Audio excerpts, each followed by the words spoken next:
आइए जानते हैं आज की प्रमुख अंतर्राष्ट्रीय खबरों को। पहले एक नजर हेडलाइंस पर। बंगाल की सीएम ममता बनर्जी ने अमिताभ बच्चन को बांधी राखी। ममता बोली, देश में नंबर 1 है बच्चन परिवार। पीएम चेहरा सीट शेयरिंग संयोजक। इंडिया गठबंधन की मुंबई बैठक में मिलेंगे कई सवालों के जवाब। घोषी उपचुनाव में मुकाबला हुआ दिलचस्प। मैदान में कूदा सैफई परिवार। इन दलों का भी सपा को मिला साथ। शरद पवार के इस बयान से यूपी की राजनीति में हो सकती है बड़ी हलचल। मायावती पर कही बड़ी बात। बारिश पर ब्रेक। दिल्ली से लखनऊ तक आसमान साफ। जाने देश भर में मौसम का हाल। अंतर्राष्ट्रीय नियमों के तहत वैगनर चीफ की मौत की जांच नहीं करेगा रूस। पुतिन को सता रहा है इस बात का डर। रेलवे की इस कंपनी को मिला 350 करोड़ रुपए का ऑर्डर। बुलेट ट्रेन की स्पीड से भाग रहा शेयर। रक्षाबंधन पर गदर 2 ने कर डाली बम्पर कमाई। बॉक्स ऑफिस पर खूब जमकर हुई है नोटों की बारिश। क्या भारत पाकिस्तान मैच में टूटेंगे रिकॉर्ड? रोहित पर रहेगी खास नजर। पश्चिम बंगाल की मुख्यमंत्री ममता बनर्जी अमिताभ बच्चन से मिलने उनके बंगले जलसा पहुंची। ममता बिग बी को राखी बांधने आई थी। बताया जा रहा है कि अमिताभ बच्चन ने ममता बनर्जी को अपने घर चाय पर बुलाया था। अमिताभ बच्चन के साथ रक्षाबंधन मनाने के बाद ममता बनर्जी ने कहा कि बच्चन परिवार देश में नंबर 1 है और आज उन्हें पूरे परिवार से मिलकर बहुत खुशी हुई। ममता बनर्जी ने अमिताभ बच्चन को भारत रत्न कहकर पुकारा। उन्होंने कहा, मैं आज बहुत खुश हूँ। मैंने आज अमिताभ बच्चन को राखी बांधी है। मैंने उन्हें दुर्गा पूजा में शामिल होने और इंटरनेशनल फिल्म फेस्टिवल अटेंड करने के लिए भी बुलाया। दरअसल पश्चिम बंगाल सरकार हर साल कोलकाता में इंटरनेशनल फिल्म फेस्टिवल का आयोजन करती है। इंडिया गठबंधन की 2 दिवसीय बैठक आज यानी गुरुवार 31 अगस्त को मुंबई में होनी है। गुरुवार शाम 6:30 में एक अनौपचारिक बैठक की जाएगी। इसके बाद रात 8 बजे उद्धव ठाकरे की ओर से डिनर दी जाएगी। अगले दिन 1 सितंबर की सुबह 10:15 में इंडिया का ग्रुप फोटो सेशन होगा। लोगों का अनावरण किया जाएगा। इसके बाद दोपहर 2 बजे महाराष्ट्र कांग्रेस की तरफ से लंच दिया जाएगा। फिर दोपहर 3:30 में प्रेस कॉन्फ्रेंस की जाएगी। 2 दिवसीय बैठक में इंडिया गठबंधन का लोगो जारी होगा। गठबंधन के संयोजक के नाम भी ऐलान हो सकते हैं। इंडिया के कोऑर्डिनेशन कमेटी का मोहर भी लग सकता है। इसके अलावा गठबंधन के हेड ऑफिस को लेकर बातचीत की जा सकती है।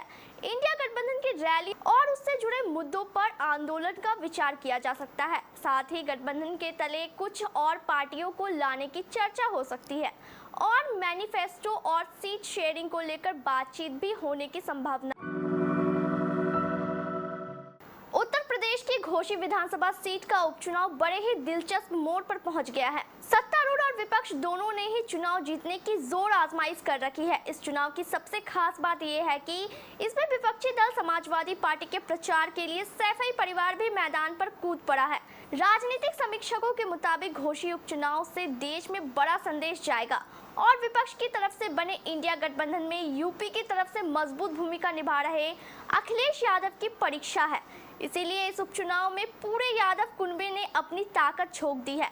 यहाँ पर पहले से मोर्चा संभालने के लिए संगठन माहिर शिवपाल सिंह यादव को चुनाव में लगाया गया। इसके बाद रामगोपाल यादव, फिर खुद अखिलेश यादव भी पहुंचे हैं। सियासी जानकार प्रसून पांडे कहते हैं 2017 से लेकर अब तक कई उपचुनाव हो चुके हैं। उनमें ना तो अखिलेश ना ही उनका परिवार इतना सक्रिय रहा जितना घोषी में दिख रहा है। एक मैनपुरी को छोड़कर इतनी सक्रियता देखने को नहीं मिली है। उसका परिणाम भी सकारात्मक रहा है। राष्ट्रवादी कांग्रेस पार्टी के नेता शरद पवार के एक बड़े बयान से यूपी की राजनीति में बड़ी हलचल हो सकती है। दरअसल प्रदेश में समाजवादी पार्टी, राष्ट्रीय लोक दल, अपना दल कमेरावादी और कांग्रेस इंडिया अलायंस का हिस्सा है। हालांकि बहुजन समाज पार्टी अभी इस गठबंधन से दूरी बनाए हुए है। उधर बुधवार को एक प्रेस वार्ता में एनसीपी चीफ ने मायावती को लेकर बड़ा बयान दिया।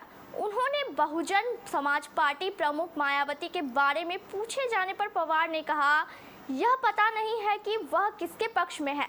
इससे पहले वो भाजपा के साथ बातचीत कर चुकी है। शरद पवार का यह बयान ऐसे वक्त में आया जब मायावती ने दावा किया एनडीए और इंडिया दोनों में से किसी का हिस्सा नहीं बनेगी।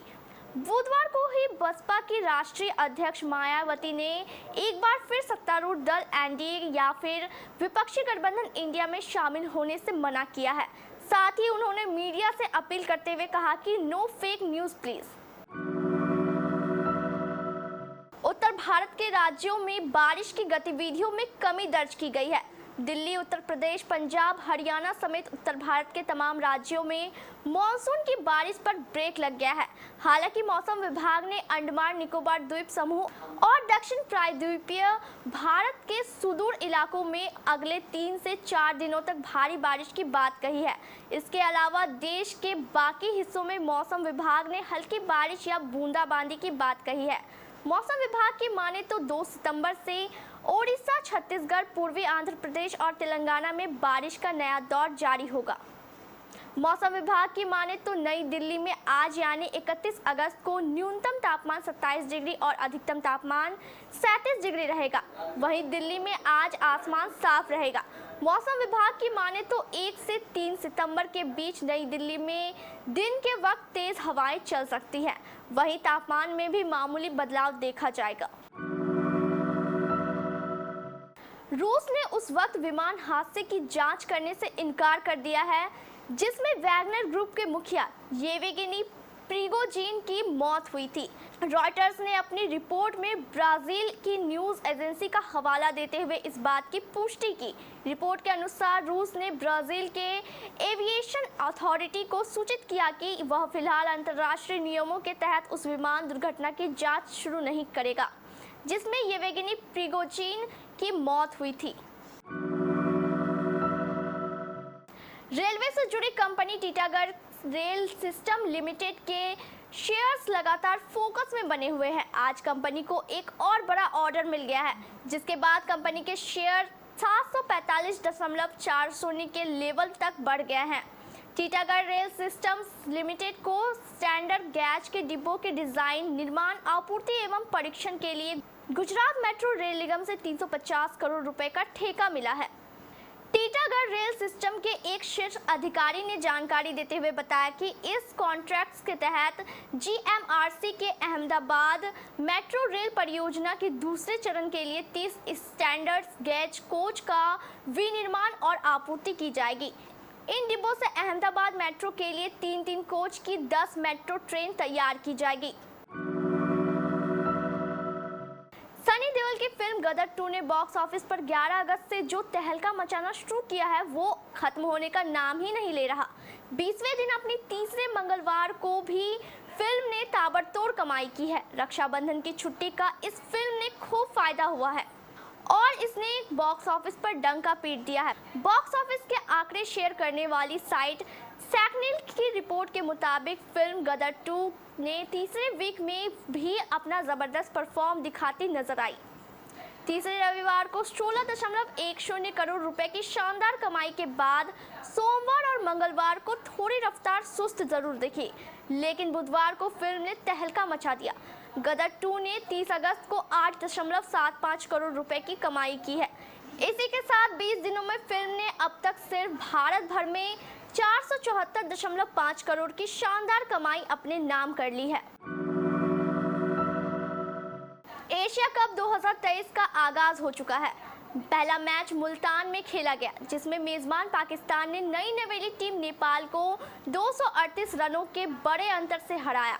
यह पाकिस्तान की अपने घर में वनडे फॉर्मेट में सबसे बड़ी जीत भी थी।